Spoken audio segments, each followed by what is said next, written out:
Yesu ashimwe cyane. Que Jésus soit loué. Ndumva ari umunsi mwiza wo gusangira ijambo ry'Imana ry'uyu munsi. Je sens que c'est un beau jour de partager la parole de Dieu aujourd'hui. Turaganira ku magambo menshi mwumvishe cyane kenshi. Nous allons partager la parole de Dieu que vous avez entendu beaucoup.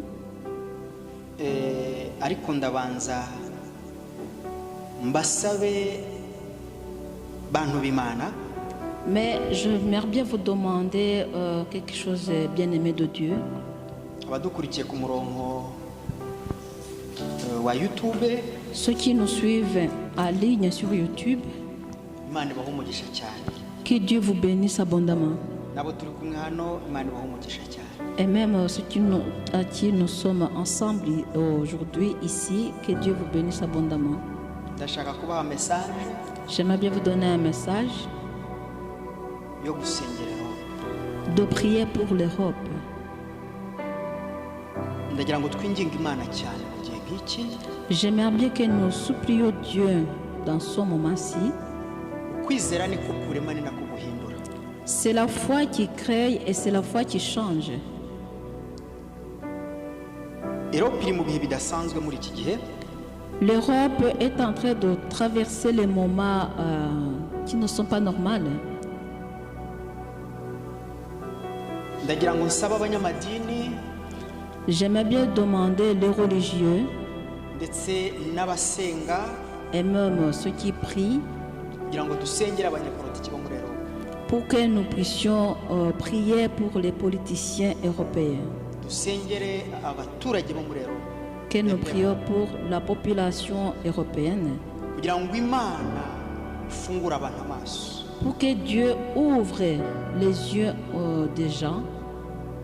Imana imaze kunyereka ko abantu benshi bagiye kubura akazi muri Europe.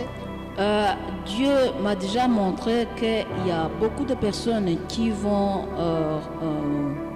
aller au chômage, qui vont perdre leur emploi. Abantu benshi bagiye kuba frustré. Beaucoup de gens vont être frustrés. Ndagira ngo dusenge Imana. J'aimerais bien que nous prions. Hari ubwoba bwinshi bugiye kuza mu Bayeuropeye. Il y a beaucoup de peurs qui vont venir dans les Européens.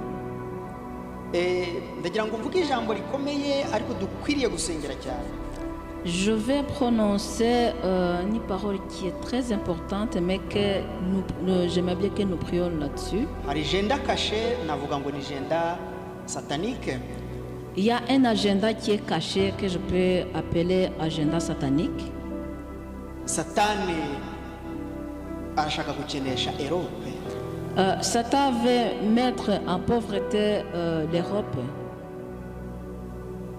Iyo ni agenda caché. Ça, c'est un agenda caché. Satani arashaka kuzana ubwoba bwinshi cyane muri Europe.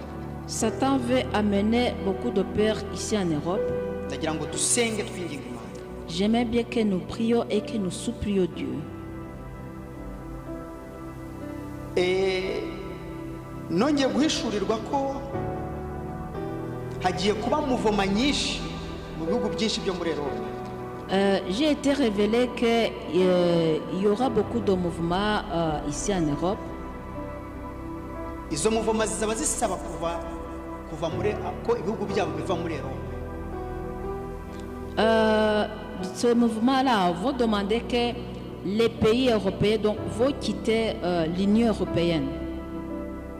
Amafagitire y'abantu agiye kwiyongera. Beaucoup de factures des gens vont être nombreux. Ibyo ni ibintu bigiye gutera abantu benshi depression muri Europe. Ça, ce sont des choses qui vont faire amener les gens dans la dépression ici en Europe. Amasosiyete menshi agiye kujya muri faillite. Beaucoup de sociétés vont tomber en faillite Kubera ubwoba. à cause de la peur. Mu minsi isezerano nababwiye. La fois passée, je vous ai dit, nabonye igihugu umusirikare asohoka baramurasa. Izo nibyo bitero muri kubona uyu munsi biri kuba hariya.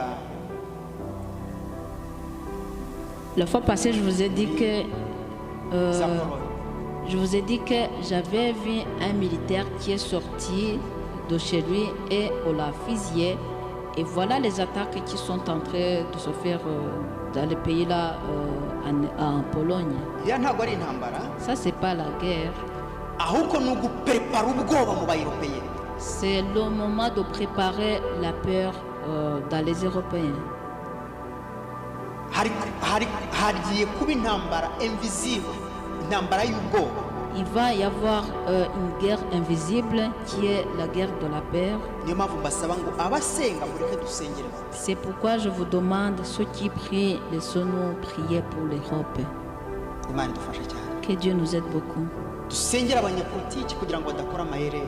Que nous prions pour les politiciens pour qu'ils ne fassent pas des erreurs. Imana ibahe umugisha. Que Dieu vous bénisse. Ino message nashakaga kubaha. Ça, c'est le message que je voulais vous donner. Ndahamagarira buri muntu wese gusenga abisize mu mutima. J'appelle à chaque personne de prier vraiment avec tout son cœur.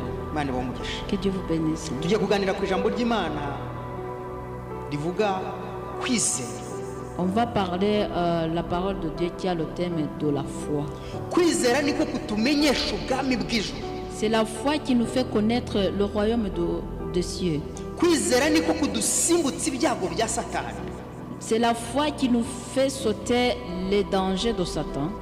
Kwizera niko guhindura amateka y'ubuzima bwacu. C'est la foi qui change l'histoire de nos vies.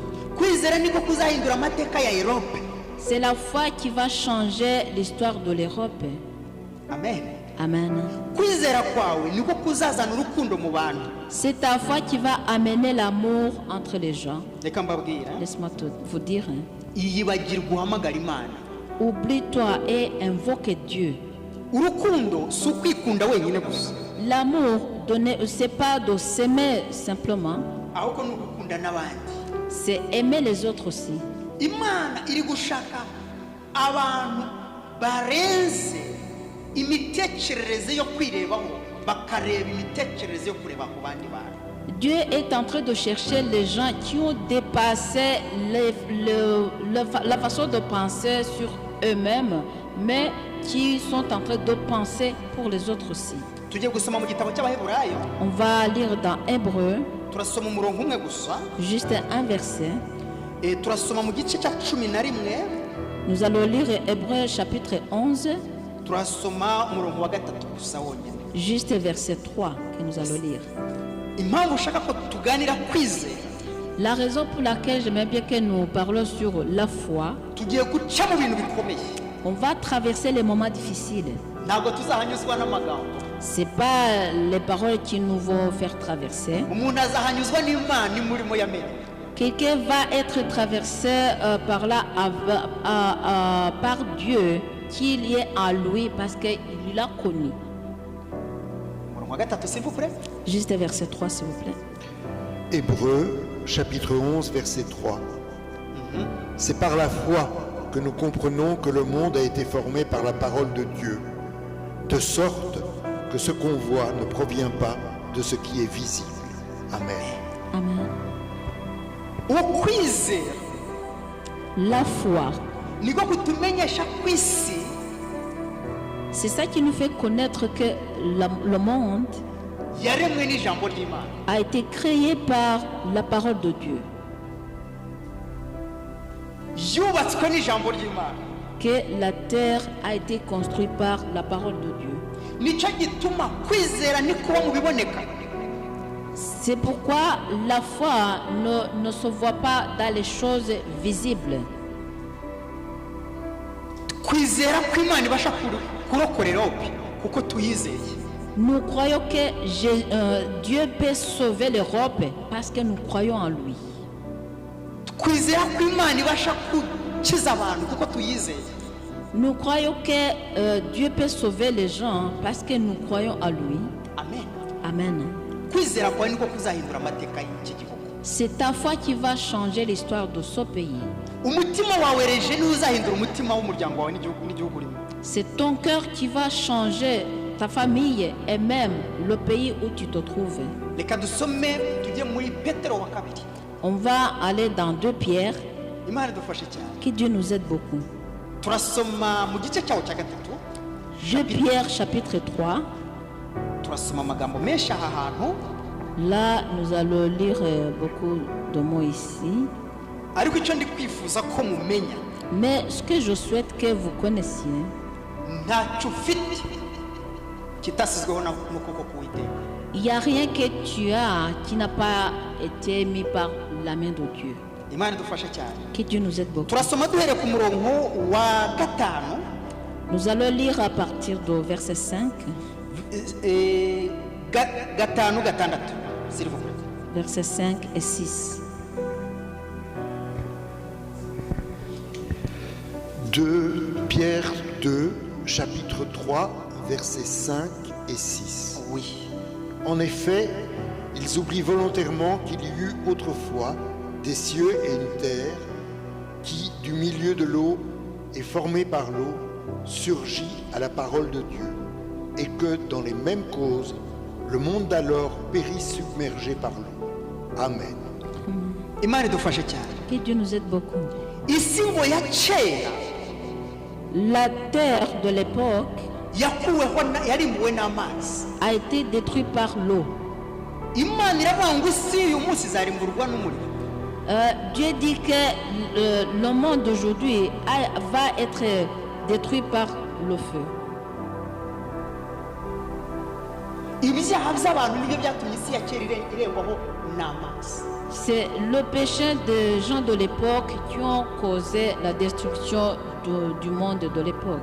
Niyo mpamvu turi kubasaba ngo dusenge tugarure ubwami bw'Imana mu isi. C'est pourquoi je suis en train de vous demander de prier pour que nous puissions ramener le royaume de Dieu dans ce monde. Tugarure urukundo rw'Imana mu isi mu bantu. Que nous ramenions l'amour de Dieu dans ce monde et que nous amenions cet amour dans les gens. Duhamagara amahoro mu bantu. Que nous appelons la paix dans les gens. Duhamagara imbaraga z'Imana mu bantu. Que nous appelons la puissance de Dieu dans les gens.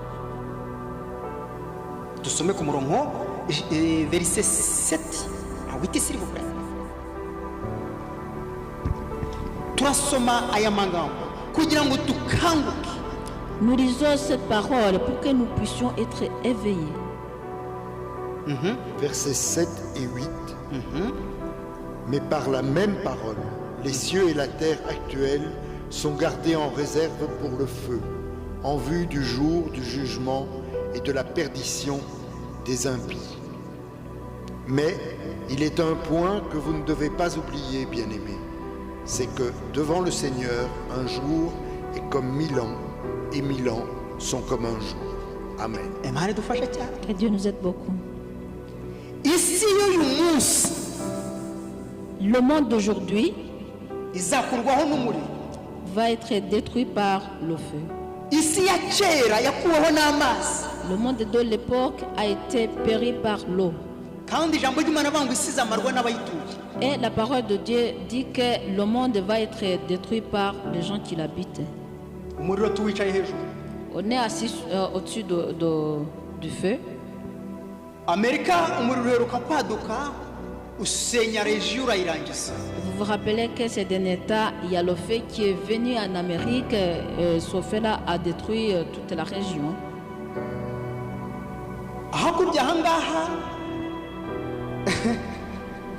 hano muri Europe ahangaha hano ejo bundi haheruka kwaduka umuriro. Ici en Pour Europe, l'Espagne. oui, ici en Espagne, il y a eu le feu qui est venu. Udeturi imisozi urarangiza. Il a détruit les montagnes. Iyo Imana ivuga ibintu bizaba. Lorsque Dieu dit des choses, vont arriver. Nitudasenga ngo duhamagare Imana igaruke mu bwami bwayo mu isi. Si nous ne prions pas et que nous invoquons Dieu pour qu'il ramène ce royaume dans ce monde, Imana iravuga ngo isi izamarwa n'abayituye. Dieu dit que le monde va être détruit par les gens qui l'habitent. Amazi ari kuzamuka. L'eau est en train de monter. Ubushyuhe buri kwiyongera ku isi. Le réchauffement climatique est en train de s'augmenter. Ibyo byose biraturuka ku muntu. Tout ça, ça vient d'un être humain. Bombe atomique mu Bufaransa, mu Bwongereza no muri Korea n'ahandi. Il y a les bombes atomiques en France, en Chine, en Corée, en Amérique, no mu Burusiya. même en Russie. Uwo ni umuriro twicaye hejuru. Tout ça, c'est le fait qu'on est assis au-dessus de ce feu. ariko nidusenga imana tugahagararana n'imana Mais si nous prions Dieu et que nous restons avec Dieu, tuzazimya umuriro wa satani. on va éteindre ce feu de Satan.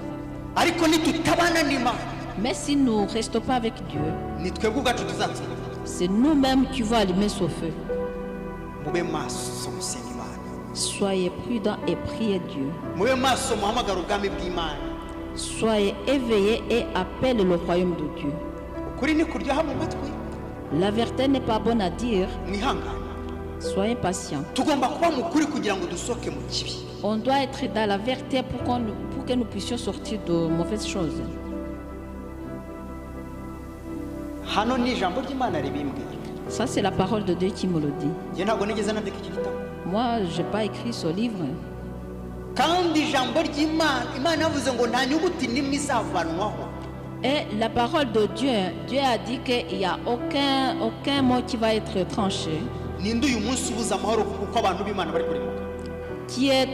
Aujourd'hui, qui est dérangé parce qu'il y a les hommes de Dieu qui sont en train d'être péris? Ninde ubujijwe amahoro no kubabara kw'abantu? Qui est dérangé parce qu'il y a des gens qui souffrent? Ninde ubujijwe n'amahoro nuko turi kubona abana bacu bishwe na drogue ku muhanda? Qui est tranquille parce que nous voyons nos enfants meurent par de drogue ici sur les routes? Ninde ubujijwe amahoro nuko turi kubona abana bacu bishwe n'inzoga? Qui est dérangé parce que nous sommes en train de voir nos enfants qui sont en train de mourir à cause de l'alcool? Abantu batagitinya ibyaha. Les gens qui n'ont plus de peur des péchés. Ni mube maso dusenga imana. Soyez prudents et soyez éveillés pour que nous puissions prier Dieu. Ongera usome ku murongo wa 8 s'il vous plaît. Et Verset 8. encore au verset 8. Verset 8. Mais il est un point que vous ne devez pas oublier, bien-aimés. C'est que devant le Seigneur, un jour est comme 1000 ans, et 1000 ans sont comme un jour. Amen. Amen. Imana ifite uburyo tubonamo. Dieu a sa façon donc comment il nous voit. Natwe dufite uburyo tubonamo ibintu. Et nous aussi, nous avons notre façon de voir les choses. Akantu gato karakugeraho kumva urapfuye urashize urarangiye. Lorsqu'une petite chose arrive sur toi, tu sens que tu es mort, c'est fini. Uyu munsi ndashaka kujya mu mpande zose. Aujourd'hui, j'aimerais bien aller dans tous les côtés. Ndinjira mu bigeragezo, Je vais entrer dans les dangers, ndinjira mu bisubizo, je vais entrer dans les solutions, ndinjira mu kwizera. et je vais entrer dans la foi. Ariko ibyo byose Mais tout ça, ukuboko ko kwizera niko kutanga amahoro mu isi. c'est la main de la foi qui donne la paix dans son monde.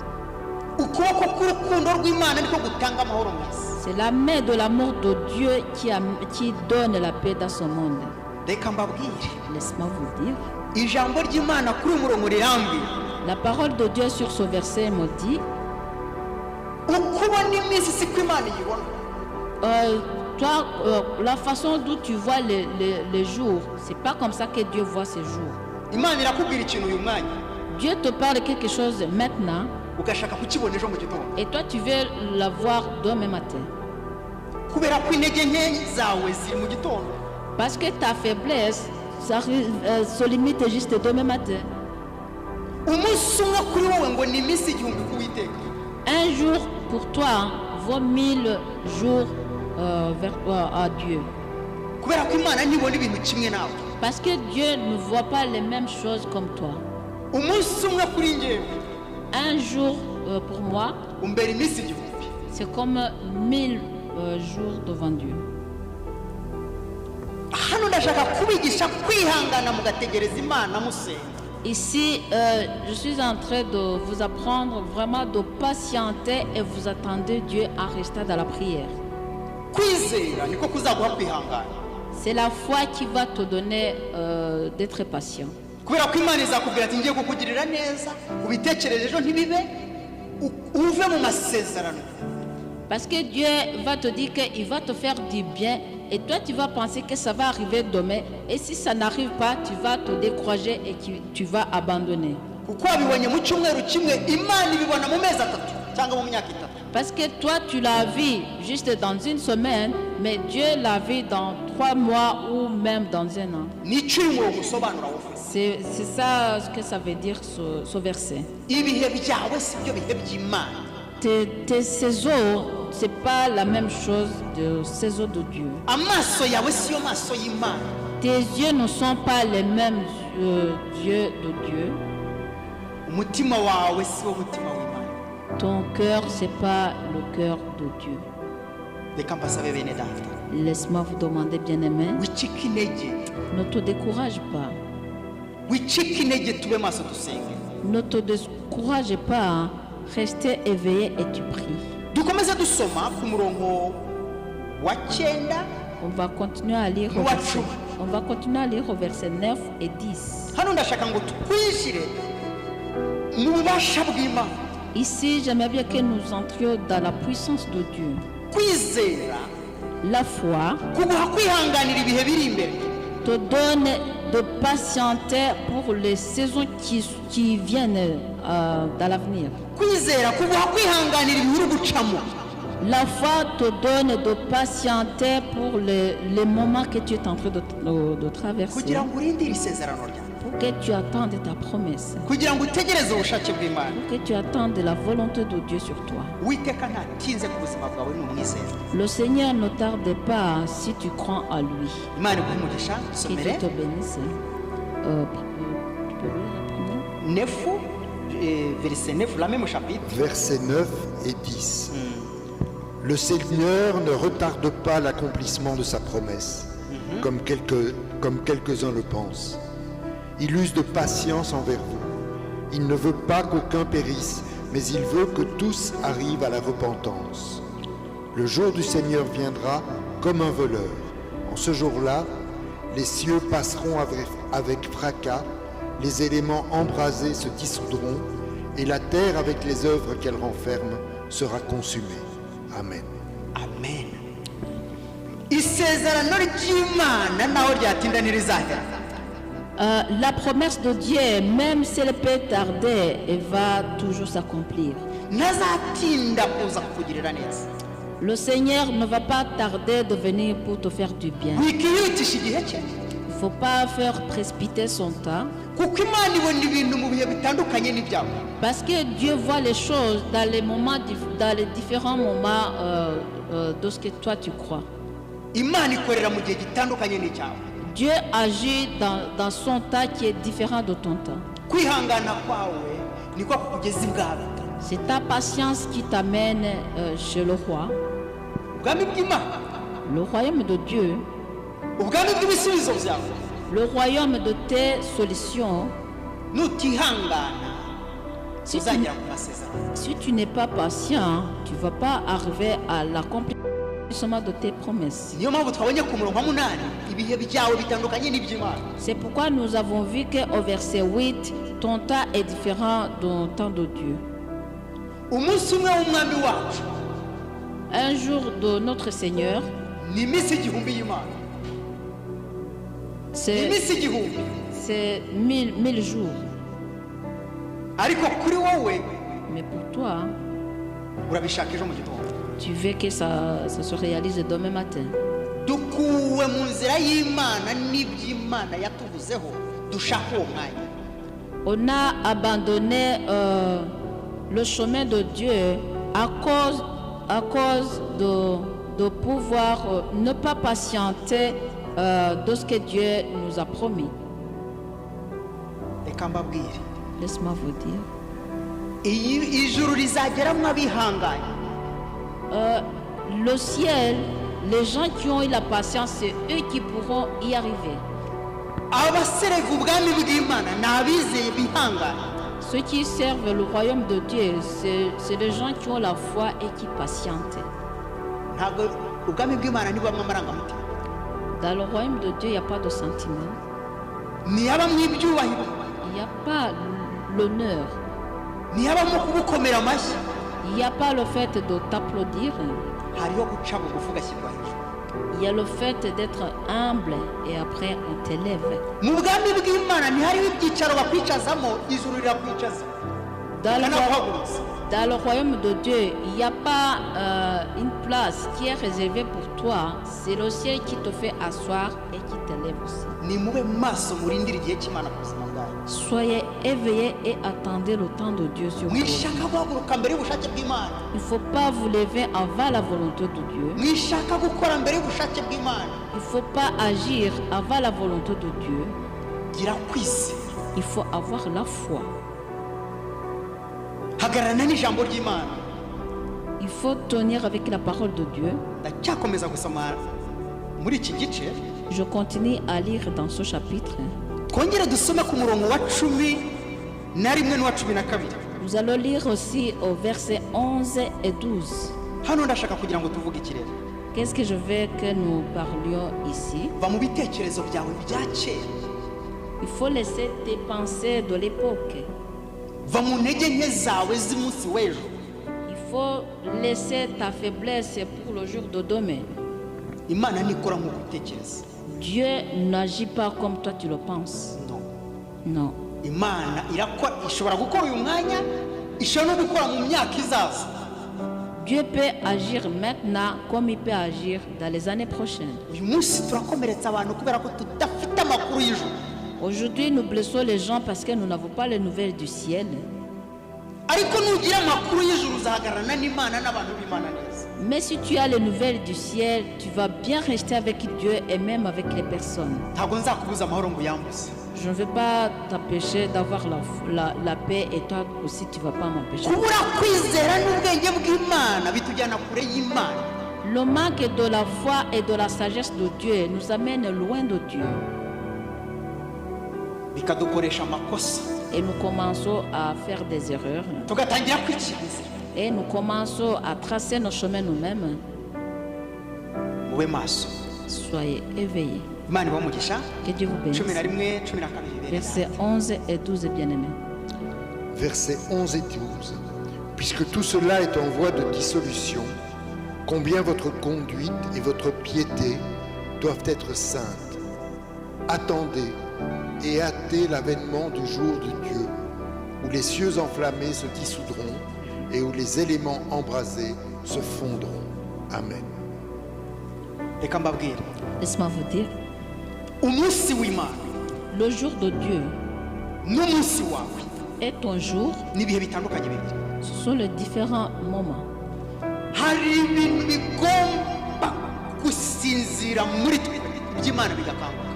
Il y a des choses qui doivent dormir à nous pour que les choses de Dieu se réveillent. Subiza amarangamutima yawe mu mutima wawe mu birenge munsi y'ibirenge byawe. Remets tes sentiments en dessous de tes pieds. Remets tes sentiments en dessous de tes pieds et tu appelles les sentiments de Dieu. Hamagara ubwami bw'Imana. Et tu appelles le royaume de Dieu. Nutemera ngo inzara ikurya uhamagara ubwami bw'Imana uzarve mu masezerano y'Imana. Si tu n'acceptes pas que tu as fait et tu invoques le nom de Dieu, là, tu vas abandonner les choses de Dieu. Yesu yatababaza umubiri we ntiyari gukiza abantu. Si Jésus n'allait pas faire souffrir son corps, il n'allait pas sauver les gens. Uyu munsi abantu ntibashaka kubabara. Aujourd'hui, les gens ne veulent pas souffrir. Abantu ntibashaka kubabarira abandi bantu. Les gens ne veulent pas pardonner les autres. Abantu ntibashaka kubera mugisha abandi bantu. Les gens ne veulent pas être une bénédiction envers les autres. No. Non. Ikibazo cyawe ni icyawe. Donc ton problème, c'est ton problème. Warangiza ngo isi ngo ubuzima ngo ni compliqué ni wowe wabukomplitse. Après, tu commences à dire, oui, la vie c'est compliqué, alors que c'est toi qui l'as compliqué.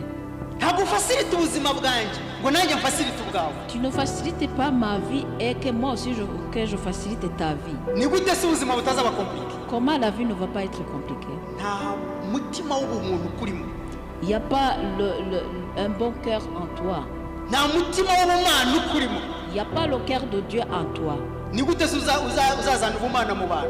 Comment tu vas amener le cœur de Dieu entre les gens? Ni gute uzazana amahoro mu bantu? Comment tu vas amener la paix entre les gens? Nawe utayifitemo. Alors que toi, tu n'en as pas en toi. Ntushaka gutanga icyo udafite. Tu ne peux pas donner ce que tu n'as pas. No. C'est impossible. Uyu munsi ndacyakureba nkabanza nkakureba uko wambaye, imodoka wajemo, inzu utuyemo, aho utuye. Imana ntireba ibyo.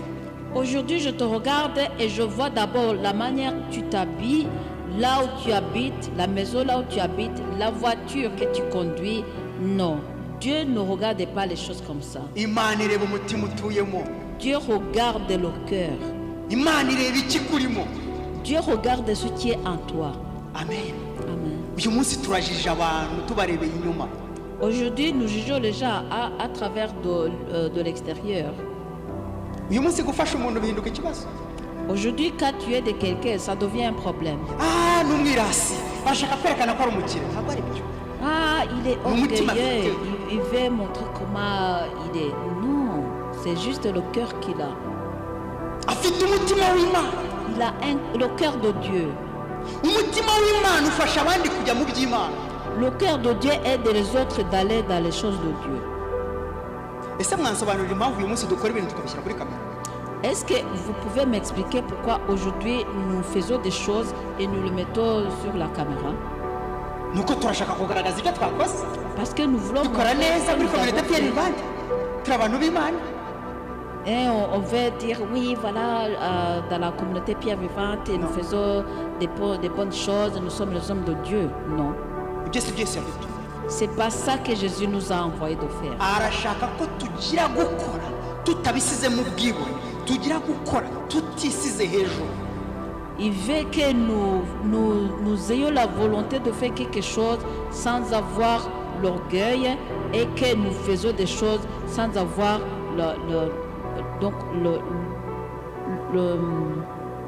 l'orgueil, quoi. Ni wowe utebutse umunsi w'Imana. C'est toi qui fais avancer le jour de Dieu. Au verset 12, Uratiza umunsi w'Imana cyangwa utebutse. tu vas tarder le jour de Dieu ou tu vas le faire venir vite. Furuwi zawe nizo zihamagara ubwami bw'Imana. C'est tes fruits qui appellent le royaume de Dieu. Ibyiza byawe nibyo bihamagara ubwami bw'Imana. C'est tes bienfaits qui appellent le royaume de Dieu. Ndabanza kukwereka ko nambaye ikote ryiza, ipantaro nziza, inkweto nziza. Ibyo si byo bihamagara ubwami bw'Imana yanjye. Je vais d'abord te montrer que je suis bien habillé, un beau costume et un bon pantalon. Ce n'est pas ça qui appelle le royaume de Dieu, bien-aimé. Furuwi. C'est les fruits. Burya habaho ibiti byinshi bitandukanye. Il y a plusieurs sortes d'arbres, hein. Ariko buri giti kigira imbuto ikiranga. Mais chaque arbre a ses fruits. Soma ku murongo wa 13-14 s'il vous plaît. On va lire au verset 13 et 14, s'il vous plaît. Versets 13 et 14. Mais nous attendons, selon sa promesse, de nouveaux cieux et une nouvelle terre où la justice habitera. C'est pourquoi, bien-aimés, dans cette attente, efforcez-vous d'être trouvés par lui sans tache et sans défaut dans la paix. Amen. Dutegereje ijuru rishya Nous attendons le nouveau ciel, nk'uko twabisezeranijwe. comme on nous a promis. Amen. Amen. Hano ku murongo wa 14 havuga amagambo akomeye cyane. Ici au verset 14, il y a les mots très importants. Ese Yesu azagusanga uri mu mahoro? Azaza asanga ukiri mu mahoro? Est-ce que Jésus, lorsqu'il viendra, il va te trouver dans la paix? Azasanga ukiri mu bwami bw'amahoro? Est-ce qu'il va te trouver toujours dans le royaume de la paix? Reka mbasabe. Je vais vous demander une chose. Ese Yesu aramutse aje uyu munsi yansanga mu mahoro y'Imana, mu mahoro ye? Est-ce que si Jésus revient aujourd'hui, il peut me trouver dans sa paix? Cyangwa yansanga mu matiku? Ou bien il va me trouver dans les calomnies? Ah, uriya ni mugufi, uriya ni muremure, uriya ni igikara, uriya arirabura. Telle personne est courte ou est petite, l'autre est grand, l'autre est noir. Yesu azadusanga mu bihe biganiro. Jésus va nous trouver dans quel dialogue? Yesu azadusanga mu yahe mavuta, mu buhe buzima? Jésus va nous trouver dans quelle onction ou dans quelle vie? Dusome ku murongo wa 15. Nous allons lire au verset 15. Verset 15. Considérez que la patience de notre Seigneur est votre salut. Comme notre frère bien-aimé Paul vous l'a aussi écrit selon la sagesse qui lui a été donnée. Amen. Amen. ninde paul muri iki gihugu cy'ububirigi muri Europe? C'est qui Paul dans ce pays de Belgique ou bien en Europe wahamagara ubwami bw'Imana, qui peut appeler le royaume de Dieu, wahamagara urukundo rw'Imana, qui peut appeler l'amour de Dieu, wasaba amahoro y'Imana akaza. qui peut demander la paix de Dieu. ahubwo turasaba amafaranga, Au lieu de faire ça, nous demandons l'argent. turi mu nyigisho z'ibya cumi n'amaturo. On est dans les prédications des dîmes et des offrandes. Bambaye bigufiya, bambaye bafite inzara, bafite basokoje bari, ibyo si zo nyigisho twahamagariwe. Et ils portent les mini-jupes, ils ont les ongles qui sont de telle façon et ils ont coiffé leurs cheveux comme ça. Non, ce n'est pas ça la prédication que Dieu nous a appelés à faire. Paul yarimo abwira abantu ubwami bw'Imana. Paul était en train de parler aux gens le royaume de Dieu. Reka mbabwire, Laisse-moi vous dire, ubutumwa tugomba kuvuga hano muri Europe la prédication que nous devons donner ici en Europe, ni ubutumwa butarimo inzara, c'est la prédication qui n'a pas la famine là-dedans. ni ubutumwa butarimo ubusambo, C'est la prédication qui n'a pas la gourmandise. ni ubutumwa burimo ukuri. C'est la prédication qui est remplie de la vérité. Imana ikeneye abagabo bari sincere muri Europe bavuga ukuri. Dieu a besoin des hommes qui sont sincères en Europe. Ikeneye abadamu n'abakobwa bahagaze mu kuri. Il a besoin des femmes et les filles qui sont dans la vérité. Aha hari umurimo munini wo gukora. Ici, il y a une grande œuvre à faire. Abantu bari kuturimbuka na tureba. Les gens sont en train de périr alors que nous Tubarimo, nos propres yeux, alors que nous vivons avec eux. tuba mu mazu yabo, Nous vivons dans leur maison, turi mu gihugu cyabo. nous vivons dans leur pays. Duhamagariwe kubigisha ubwami bw'Imana. Amo. Nous sommes appelés à les enseigner le royaume de Dieu comme Paul, Ninde uhagaze mu cyimbo cya Paul uyu munsi, qui est à la place de Paul aujourd'hui agahamagara amahoro ya Yesu mu buryo akaza. et qui appelle la paix de Jésus en Europe et que la paix vienne. Siga inzara, Laisse la faim, siga urogeya ubwibone bwawe, laisse ton orgueil, hamagare Yesu. appelle Jésus. Iyiriza ubusa usengera ababirigi mu izina rya Yesu. Fais la prière de jeûne et tu pries pour les Belges dans le nom de Jésus. Reka ibyo kurya, reka ibyo kunywa wakundaga, uhamagarira Imana Europe. Laisse à manger et à boire et tu pries pour l'Europe pour que l'Europe soit sauvée. Moyize yagiye gusenga asengera Abisiraheli, Moïse, ava ibwami ajya gusengera Abisiraheli. Moïse a quitté le royaume et il est allé prier pour les Israélites. Ninde uyu munsi ufite uwo mutwaro nk'uwa Moyize? Aujourd'hui, qui a vraiment le fardeau comme le fardeau de Moïse? Reka mbabwire, Laisse-moi vous dire, dufashe abantu, laissons aider les gens, tureke inzara, dufashe abantu, que nous mettons la faim à côté, que nous aidons les gens, tubwire abantu ukuri kw'ijambo ry'Imana. que nous disons aux gens la vérité de la parole de Dieu. Urakira akantu gato kazamura agatuza, ntabwo byakunda. Dès que tu reçois une petite quelque chose, tu commences à te comporter de telle sorte, c'est impossible. Duce bugufi duhamagara ubwami bw'Imana aba bantu. Soyons humbles et invoquons le royaume de Dieu pour ces gens. Ijambo ry'Imana rirabwira ngo ntacyo twazanye mu isi nta n'icyo tuzayikuramo. La parole de Dieu nous dit qu'il n'y a rien que nous avons amené sur cette terre et il n'y a rien même que nous allons prendre pour partir avec. Somera ku murongo wa 16, Lisons verset 16. s'il vous plaît. Verset 16.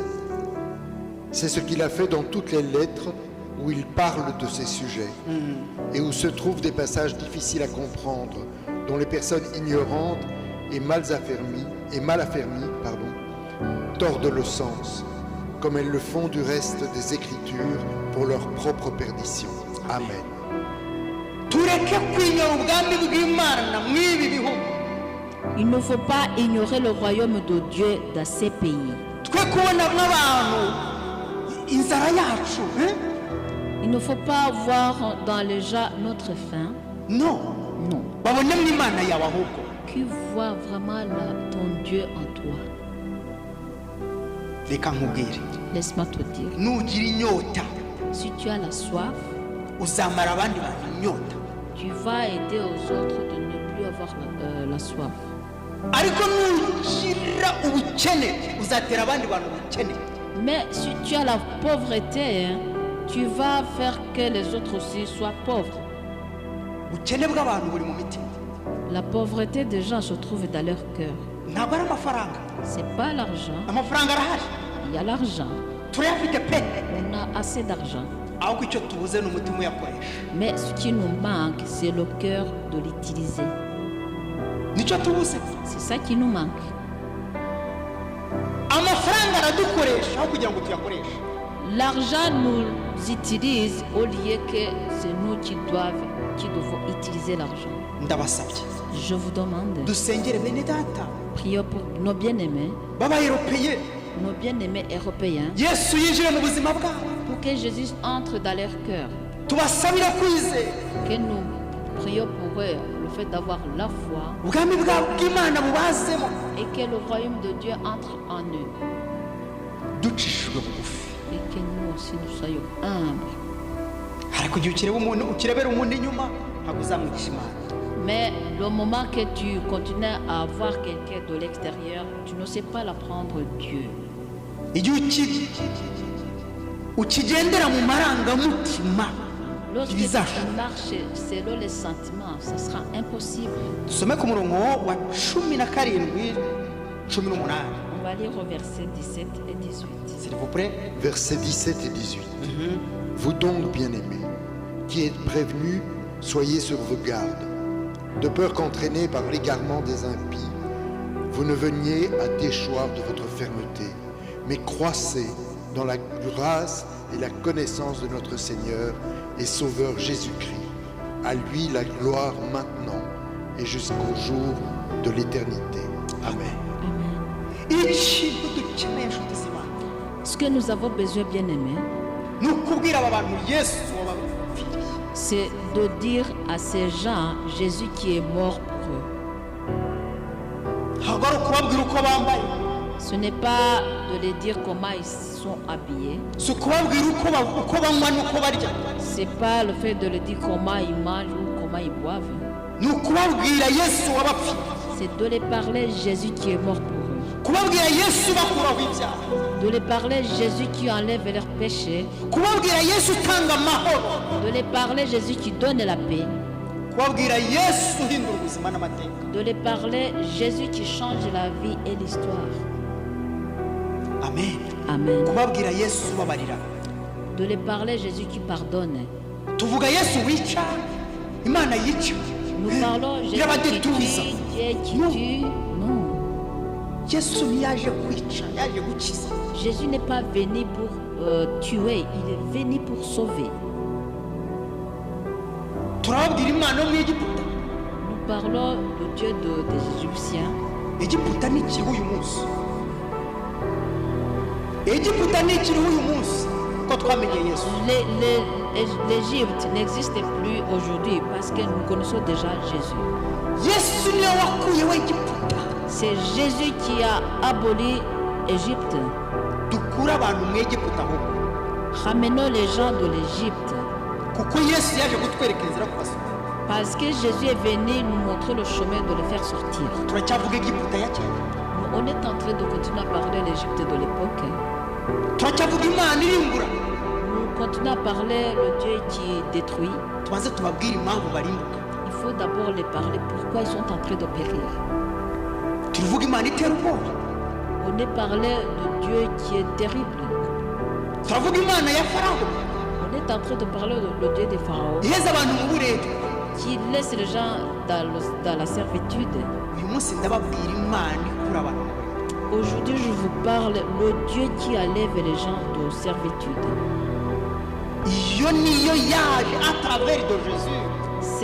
C'est ça le Dieu qui est venu à travers de Jésus. iyo niyo mana tuvuga, imana y'ubu, C'est ça le Dieu que nous parlons, le Dieu d'amour, imana y'imbabazi. le Dieu de miséricorde. iyo niyo paul yari arimo kubwira ubwoko bw'imana. C'est ça le Dieu que Paul était en train de dire au peuple de Dieu. iyo usomye ku murongo wa 18 Lorsque tu lis au verset 18, basobanura neza cyane. on explique bien ce verset. Encore, s'il vous plaît. Verset 18. Mais croissez dans la grâce et la connaissance de notre Seigneur et Sauveur Jésus-Christ. À lui la gloire maintenant et jusqu'au jour de l'éternité. Amen. Tubwire aba bantu Imana ibasoma. Que nous disons à ces gens le Dieu qui les sauve. Aho turimo turigisha kora ibi ngibi Imana iragukorera ibi ntabwo aribyo twatumwe bene data. Kansoma umurongo wa nyuma turangiza. Mais au contraire, on est en train de dire aux gens, faites ceci et Dieu va te faire cela, bien-aimé. Imana ntabwo iri mu marangamutima. Dieu ne nous a pas envoyés pour faire cela. Dieu n'est pas dans le sentiment. Oya. Non. Imana iri mu rukundo. Dieu est dans l'amour. Imana ntigira urwango. Dieu n'a pas la haine. Imana ntigira ibice. Dieu n'a pas une partie et il est sur l'autre. Imana ntidusepara ntibaho. Dieu ne nous sépare pas. Imana ntigira urwango. Dieu n'a pas la haine. Iyo twaboneye muri Yesu Kristo nta rwango igira. Le Dieu que nous avons trouvé en Jésus-Christ n'a pas la haine. Ni urukundo. C'est l'amour. Nirwo rwatumye itwoherereza Yesu. C'est ça l'amour qui a fait qu'il nous a envoyé Jésus-Christ. Tujye mu Bakorinto ba kabiri. On va aller dans 2 Corinthiens. Twasoma umurongo umwe. Juste on va lire un verset. Cyangwa se turaza gusoma umurongo ibiri gusa. Ou bien on va lire 2 versets. Imana ibaha umugisha cyane. Que Dieu vous bénisse abondamment. Turajya mu gice cya gatanu. On va aller dans chapitre 5. Ndashaka ko tumedita cyane ijambo ryitwa kwizera. J'aimerais bien que nous méditons vraiment beaucoup sur la parole qui s'appelle la foi. Kwizera niko kuzahindura amateka y'iki gihugu n'ubuzima bwawe. C'est la foi qui va changer l'histoire de ce pays et même ta vie. Tujye mu gice cya kane. 2 Corinthiens chapitre 4. Turasoma umurongo wa 18 gusa. On va lire que verset 18.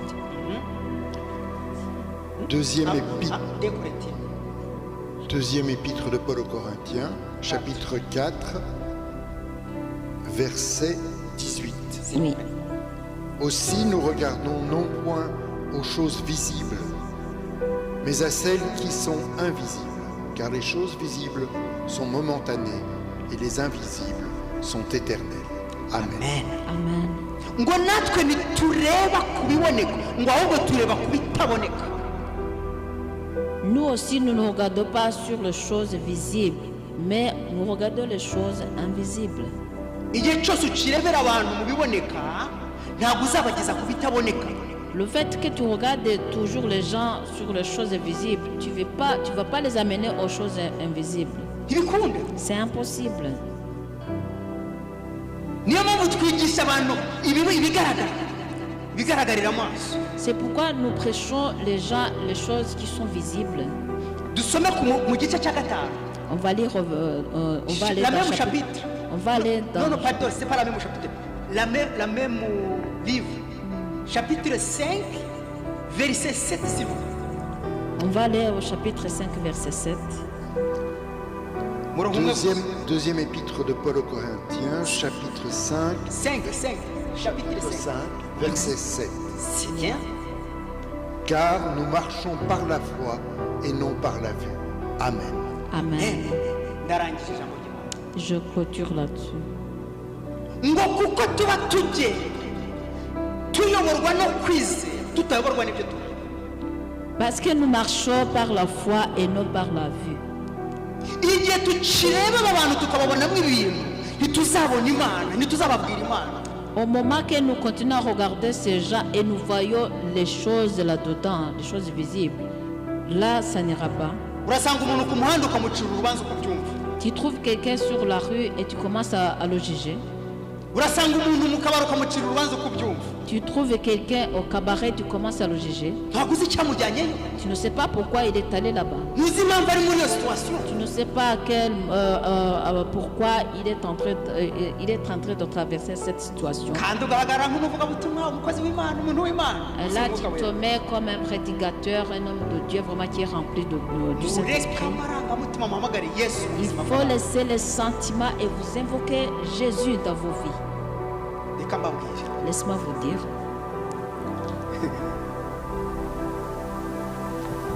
Manura ibirenge hasi. Dépose tes pieds. Cisha bugufi umutima wawe. Que ton cœur soit humble. hamagara yesu awuyobora Invoque Jésus pour qu'il conduise ton cœur. kugira ngo abashe kuyobora abandi. Pour qu'il puisse conduire les autres à travers toi. Reka nkubwire, Laisse-moi te dire. ijambo ry'Imana riravuga La parole de Dieu dit ngo nitureba ku biboneka tureba ku bitaboneka. que nous ne regardons pas sur les choses visibles, nous regardons les choses invisibles. Ukwizera kutakurimo ntiwakubwira abandi bantu, La foi qui n'est pas en toi, tu ne peux pas la parler aux autres. ntabwo kwabinjiramo, Et la foi ne peut pas entrer en eux. ntibyakunda. C'est impossible. Usanga uri kuvuga ijambo Bibiliya gusa, Tu ne racontes que la parole de la Bible, ariko nturi kuvuga uburyohe bwa Bibiliya. mais tu ne parles pas comment la Bible est bonne pour les Nturi kuvuga nyir'ijambo, Tu ne parles pas la personne, donc la parole qui a créé cette Bible. nturi kuvuga data nyir'ijambo. Tu ne parles pas le Père qui est la parole. Uri kutubwira amashuri, Tu nous parles tes études, uri kutubwira théologie, tu nous parles la théologie, uri kutubwira experience yo gusoma, tu nous parles l'expérience de la lecture. ntabwo uri kutubwira spirituel.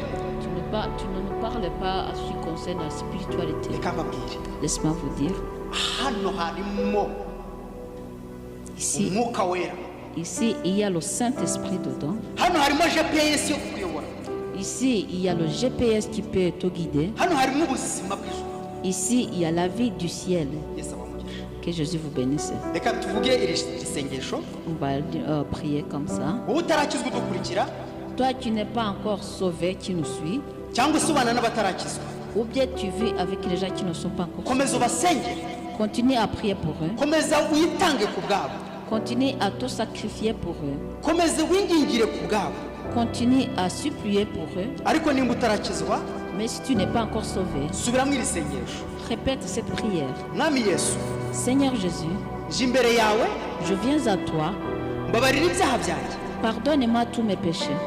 kugira ngo mpinduke uyu munsi, Pour que je change aujourd'hui. mpinduke icyaremwe gishya, Que je devienne une nouvelle créature. mpinduke ubuzima bwo kwizera, Que je devienne une vie d'avoir la foi. mpinduke ubuzima buhindura abandi bantu, Que je devienne une vie qui change les autres. mu izina ryawe Yesu. Dans le nom de Jésus, Ndaje aka kanya, je viens maintenant. nemeye ko ndi umunyabyaha, J'accepte que je suis pécheur. ndahindutse ngusabye imbabazi, Je change et je te demande pardon. mpinduye imitekerereze n'imikorere yanjye, Je change mes façons de penser et mes façons d'agir. mu izina ryawe Yesu. Dans le nom de Jésus. Amen. Amen. Nyagasani Mana yacu, Seigneur notre Dieu, nongeye gusengera abantu bawe, je prie pour tes gens. nsengeye iki gihugu, Je prie pour ce pays. nsengeye aba bantu turi kumwe, Je prie pour les gens à qui nous sommes ensemble. komeza kubabarira ibyaha, Comme tu viens de les pardonner, baha umugisha bénis-les w'ibifatika des choses palpables n'imibereho myiza, et les bonnes et la belle vie. hindura amateka yawe, Change leurs histoires, hindura ubuzima bwabo, change leur vie. ubakure mu gihugu cy'ububi, Enlève-les dans le pays qui est mauvais ubashyire mu gihugu cy'isezerano et que tu les mets dans le pays de promesse, le bon pays. bahindurira amateka, Change leur histoire, bahindurira ubuzima change leur vie. mu gihugu barimo, Là où ils se trouvent dans le pays, muri kontina barimo, dans le continent où ils se trouvent, mu muryango wabo, dans leur famille, mu kazi kabo, dans leur travail. abakeneye akazi kabahe, Ceux qui ont besoin du travail que tu les donnes. abarwayi nibakire mu izina rya Yesu, Ceux qui sont malades, qu'ils soient guéris au nom de Jésus. abafite ibibazo byinshi n'ibiceceke mu izina rya Yesu, Ceux qui ont des problèmes, que ces problèmes se taisent dans le nom de Jésus. abari muri hopitali babohore mu izina rya Ceux Yesu, qui se trouvent à l'hôpital, qu'ils soient libérés ou délivrés au nom puissant de suka Jésus. umwuka wawe wera ku bantu bawe Remplis-les ton esprit, Saint Seigneur. mu izina ryawe Yesu. Dans le nom de Jésus. Amen. Amen. Sabaho umugisha, Que Jésus vous bénisse. ndishimye cyane. Je suis dans la joie. Amen. Amen.